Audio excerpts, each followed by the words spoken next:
Right, so the first thing that we're actually going to be talking about here is Yellow Jacket. So Yellow Jacket, I feel like Yellow Jacket has been rumored for probably the past year since I first started playing this game, well, year plus, since I started playing this game here.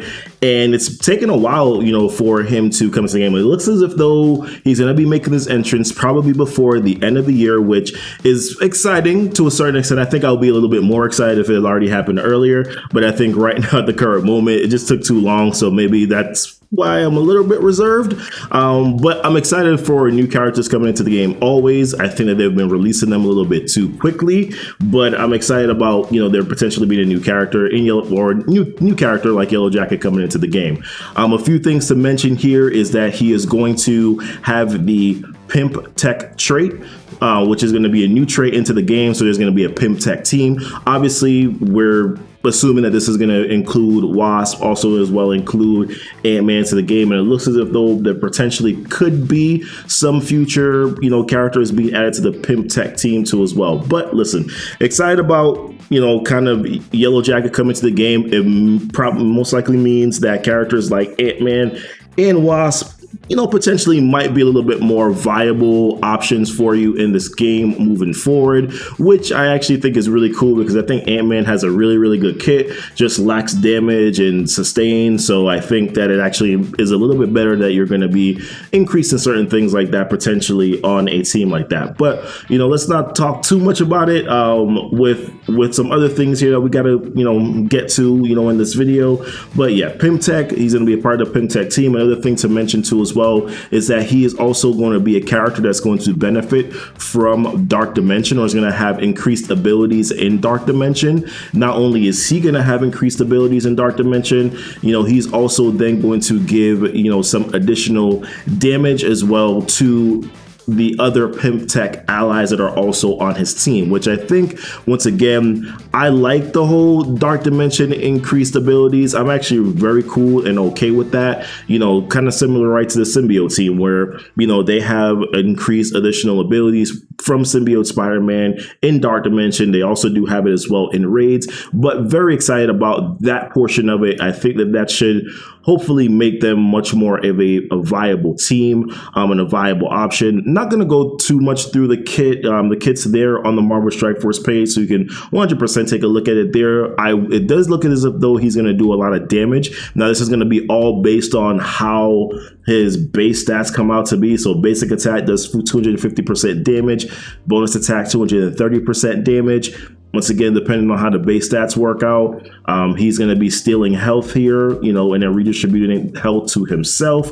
He's also going to then get the increased additional positive effects on him for a duration of 1, and he can actually upgrade this or keep those for a maximum of 4. And then with his ultimate attack as well, he does do 400% damage, and then he also does an additional 350% damage to adjacent targets too as well. And of course, on kill, he then applies 2 positive effects to self and Pym Tech and villain tech allies, which is very key. It looks like he's going to have some synergy with some other villain tech, which I think is going to be really interesting when it comes to his kit. But listen, excited about Yellow Jacket coming to the game, excited about Dark Dimension. I think, Dark Dimension is not just Dark Dimension 3 and Dark Dimension 4. There's also still Dark Dimension 1 and Dark Dimension 2 that are available. So I do think that this could also mean that he could be a character that could be used, with some early game players too as well, depending on how you can get Yellow Jacket.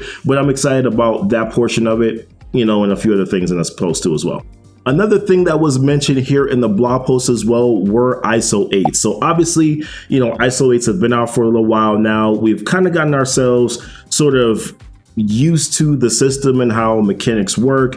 I know that there's still some players who have, not liked it so far or been reluctant, because they don't like, maybe the initial monetization of it, so they're kind of still not necessarily quite fond of ISO weights yet. I actually do like ISO weights. You know, I've equipped them on a few of my characters, only kind of really main characters that I use a lot, and, you know, kind of like some war teams now. I initially started with my arena, started with my raid teams, and I've kind of progressed through to some other teams that I, you know, found to be needed those ISO weights too as well. But a few things that they mentioned here is that, you know, they have taken some feedback, you know, and they're hoping to improve some certain things, you know, with adding sort of like color variations to make things more clearer to read so that people will know exactly what it is that they're doing. They've also talked about potentially too as well, you know, saving classes for arena defense, which I think is, you know, something that a lot of players have actually talked about, you know, wanting, you know, having some different classes for arena defense. So I do think that, you know, them being able to add that is going to be pretty good, you know, in terms of the ISO weight system. But the biggest thing that I thought was kind of sparked my interest and made my antenna go up was them talking about adding tier 2 ISOs. So right now we're currently functioning with the tier 1 ISOs, which are your green ISOs, right? So of course, if they're going to be adding tier 2 ISOs, we're probably going to be adding, you know, going to be going to probably blue, and then, you know, eventually tier 3, I would assume, would be purple, and tier 4 would then of course be orange. So I'm assuming that that's kind of going to be their progression when it comes to ISOs and moving forward. It looks as if though they might be implementing this in spring 2021. It's based on what they said in the video that is on this blog post page. But, you know, my biggest thing is, how are they going to fix the ion bottleneck? How are they going to fix the ISO 8 bottleneck? So initially we got this event where we were able to earn milestones and then earn ISO weights. That's not running anymore. So how exactly are they going to fix the whole ISO bottleneck thing? If they're able to clean that up, then introducing tier 2 ISOs is gonna be fine. But I still think that overall they're gonna need to find some way to increase the sort of resources that you're able to get. Otherwise, going to tier 2 is going to be a absolute nightmare, you know, of an experience. So I'm hoping that moving forward that they're actually going to increase those sort of specific bottlenecks as well. They also did talk about adding additional classes, which for me personally, I think that makes, you know, theory crafting better. One of the things that I hope that they fix is that you can change classes without having to spend too many ions if you've already upgraded them to level 3. So with the introduction of new classes, you know, how exactly are you going to make it easy for us to try out those new classes? You know, being that we probably already have level 5 ISOs on a particular character. If you're introducing new classes, then are we going to have to pay a buku amount of ions in order for us to be able to switch those classes? That's just one of my questions. I'm hoping that that's not the case, but I think that that's something that they need to address too as well. All right, so another thing here that they kind of talked about, or that they did talk about, was real-time PvP. So if you're like me, you're not necessarily a big fan of PvP. It's just, you know, it's way too time consuming. So for me, I'm just like, I don't even want to deal and bother with PvP. And they acknowledge that, which I appreciate, that they've acknowledged the whole idea of PvP just essentially taking too long. You know, we've done the classic, we've done the balance, they've done the quick match setting now. So at this point now, they're pretty much basically seeming as if though they're going to be kind of moving towards the quick match setting. But part of their concern with the quick match setting is that it kind of still takes, it gets boring after a while, because you're essentially fighting the same teams depending on where you are. If you're in the higher tiers, you're just facing Black Order teams. You know, if you're probably mid-tier, you're facing probably the same of every other team that you have available. So for the most part, it can kind of get a little stale. So what they're trying to do now is to introduce this sort of like feature, which they're actually tying in with battle passes. So yes, they did mention battle passes. Now, they didn't talk anything about what the cost of battle passes are going to be, but they did mention that if though they're going to kind of tie it in to where with battle passes, and to make PvP quick match a little bit more interesting, is that they're going to be introducing this kind of like set of challenges that you're going to have to try to go use or try to accomplish with battle passes to kind of achieve your rewards that you can get from the battle pass in the real-time PvP. So the first thing, I've always liked the whole rewards tied into PvP if they're good. I don't like the forced PvP, and that's always been kind of my big issue. So it seems as if though to a certain extent, this might be a little forced, but I do think that if they introduce, sort of this new sort of like challenge thing where, you kind of have, they actually mentioned the idea of using the Sinister Six team or, using bio characters, when it comes to PvP, which for the most part, it's kind of 50-50, right? You win some, you lose some, it's about 50-50 chance that you kind of get a win when it comes to PvP because the matchups are not always good, similar to your wars where you get these massive punch ups and then you get these massive punch downs, and rarely do you get like a pretty even matchup. So with PvP and them kind of adding this sort of like challenge, aspect to it, where if you complete this many battles with bio, you complete this many battles with Sinister Six, actually might make this a little bit more interesting. In my personal opinion, I actually perked up a little bit when I heard about this because I said, yeah, I don't like PvP, but at the same time, when you're introducing battle passes and if you're introducing kind of like these different challenge tiers and you get to like try different things to achieve these sort of milestones and rewards or whatever, then yeah, it might actually add some sort of value or some sort of thing to it that might make it a little bit more interesting, might make PvP better. The biggest thing for me though is time. Can you get rid of the drafting aspect of it? And I think they kind of are probably planning on exploring whether or not you can do draft or whether you not want to do draft. They're kind of exploring that aspect of it. I think that they should definitely give players more of an option to select if they want to do draft or not select if they want to do draft. And I think that would make things go a lot better. And especially if they're going to be introducing the battle pass aspect. Like I said, they didn't mention anything about monetization or how that's going to work out. But if they are going to be introducing this whole kind of like battle pass thing, different challenges, achieving these different goals, they mentioned that it's probably going to be, you're going to have some goals that are going to be daily goals, some that will probably be stretched out over a period of time. But either way, I still think that that's actually kind of cool if they do it in the right way. But of course, these things don't always go right the first time, but hopefully, this is going to actually be a pretty interesting and cool feature that they're going to be adding to the game. All right, so the last few things to go over here is going to be Dark Dimension 4. We're going to talk about the raid difficulty selector, and then they did mention something really interesting when it comes to save squads and what they're going to allow you to be able to do directly from your roster. But the first thing is Dark Dimension 4. So obviously Dark Dimension 3 is pretty much basically where they're taking a lot of their feedback and they're figuring out, okay, what the hell are we going to do now with Dark Dimension 4? So a few things I didn't necessarily like was that, they did mention, so the first thing, I don't mind them. The first thing that they mentioned was they're going to be keeping the same kind of trait idea, so your city, your cosmic, and of course your global, and then kind of the first part, being able to use kind of whatever characters you have available, whatever characters you want to bring in, so they're going to be keeping those traits. I don't know if they're going to be keeping them in the same sequence, but they're going to be keeping those traits. What they are going to be doing is that they're going to be adding for Dark Dimension 4, they're going to be adding, this legendary trait too as well. So in two ways. One, where I believe that from my understanding of it, where you're going to be able to use legendaries, and then you're going to have some sort of nodes where you're not going to be able to use legendaries.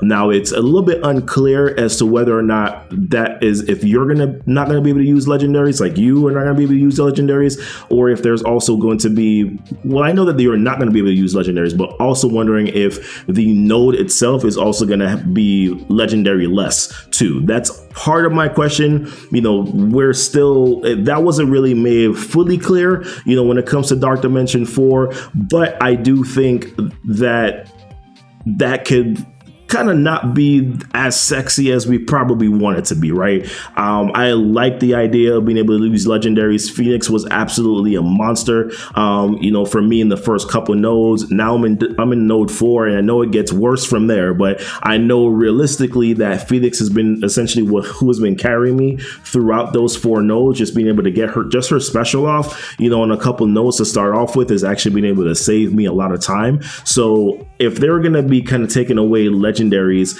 you know, it just makes me wonder, like, how bad is Dark Dimension 4 going to be? Like, how hard is it really going to be when it comes to getting characters to gear tier 15 and things like that? That's just one of the things that I'm not necessarily, you know, excited about. The other portion of it that they also did mention, which I'm kind of curious too, is that they did talk about Phoenix being the X factor. And essentially they talked about how, you know, these nodes were made easy because of Phoenix being the X factor. In my personal opinion, I don't necessarily know how easy it was, because you're still going in with Phoenix and getting one-shotted anyways. So I don't necessarily know what their idea of ease is, but that's definitely still not it. You have these maxed out tunes that are pretty much basically just getting one-shotted. So I don't know if now they're kind of taking away these nodes that are designed for specifically just Phoenix, where Phoenix was pretty much basically the star of the show. I'm just curious as to how much harder they're going to make Dark Dimension 4 now. That concerns me to no avail. I kind of liked the idea of Dark Dimension 2 where they had higher health. Yes, it took a long time, but at least if you just had the right characters, you know, you could one-shot every single node. I kind of hope that they kind of do that the same with Dark Dimension 4. If you just have the right characters, the right teams to go in, that you're going to be able to one-shot every node, because Dark Dimension 3 is not fully like that. There's some nodes that you can one-shot, but for the most part, you're not going to one-shot every single node, you know, with Dark Dimension 3, especially on the first run for sure. So just curious as to how they're going to do that. The other portion that they talked about was raid selectors, and this is specifically for Greek raid. So they mentioned, you know, one of the features is removing with the new selectors is removing the ability for you to heal characters, you know, between battles. So not in battles. So you're going to be able to heal characters in battles, but between battles. So let's say that you bring in, you know, Phoenix, you know, and then obviously she dies, becomes Dark Phoenix. Once that node is over, you can't go ahead and revive her for the next node, which I think kind of puts a little bit of a cripple in sort of when it comes to Greek raids, right? Because Greek raids are really tough. You have those traits, you know, that are kind of there, you know, so being able to revive characters is relatively helpful. So them kind of removing that option of you being able to revive characters, I'm not really a great big fan of, but it's fine if they're going to be making some changes to how they actually do traits with the new difficulty selectors. Now, I don't know exactly how they would do it. They would have to, new difficulty selectors normally don't change nodes. The nodes pretty much stay the same, but I just hope that they add more viability to certain teams. You know, for instance, I look at like the Defenders team. You can't use Punisher because Punisher doesn't have the Defenders tag. If you just added, you know, Punisher to the Defenders team, give them a Defenders tag, then that node becomes crazy easier. You know, if you're looking at Kree and Ravager, you know, and Gamma, like, you know, stuff like that, you know, that is very difficult because no one's really overly invested into their Kree team, and definitely not over invested into their Ravager team. You know, so I just feel like they got to change a few things where that is concerned. I get it, like, to make make content, you know, higher and more difficult for late game players, to give them more content to actually go through. I completely understand that, but not necessarily a great proponent of, you know, kind of exactly how they're doing it right now. So my hope is that they're actually going to kind of maybe make some changes to those characters that do have those particular traits. Another thing that I thought that it was curious, they did mention the healer class. So obviously, if you're not going to be able to bring heal characters to go to the next node, then obviously the healer class probably becomes a little bit more important. So curious as to how that might work out too as well. But the other thing that I thought was just interesting, you know, when it comes to this is, are they going to then probably, with the new difficulty selectors, are they going to be adding things like gear 15 material? So like, I'm assuming that they're probably going to come out with, maybe speculation, right? Maybe they will come out with, you know, new orbs or things like that will have, you know, G15 materials, or maybe to just add G15 materials to certain orbs. Just curious as to how they're going to make G15 materials more available, and I'm wondering if with these new difficulty selectors, if there's going to be those materials in those as rewards for completing those nodes or completing those raids. Just curious, speculation, have no idea, but just curious about how it is. Last couple of things here, guys. Save squads, obviously, so they're looking to add some new features here to save squads. Being able to kind of change and modify your save squads from your roster screen, which I think would be actually really cool. They also did talk about the Blitz Sim feature. They're hoping to be able to bring that out in December. That was already mentioned, but they did mention it again here in the blog post. So hoping that that's going to be coming sometime here in December. And then, of course, like some other kind of just like quick things. Invisible Woman is coming back. The Venom and Noble Blitz is coming too as well in the upcoming weeks or so. And then, of course, the negative 20% reduction on raid energy is also going to be coming back to as well. But this is a big blog post, guys. Obviously, I'm curious to hear, I'm sorry this video is so long, but obviously I'm curious to hear kind of like what your thoughts are in regards to the whole thing. How do you feel about it? Do you think it's a good thing in regards to what they're doing? I'm kind of, like I said, there's some things I like, some things I don't like, some things I'm kind of like when it comes to. But listen, I'm excited about a few things here and I'm looking forward to them. Still need to kind of flush out some other ideas in regards to what exactly else they're going to be doing. But like I said, good blog posts, good updates. I'm excited. Let's see what happens on the next side. But thanks, guys, for being here. Be blessed and be safe.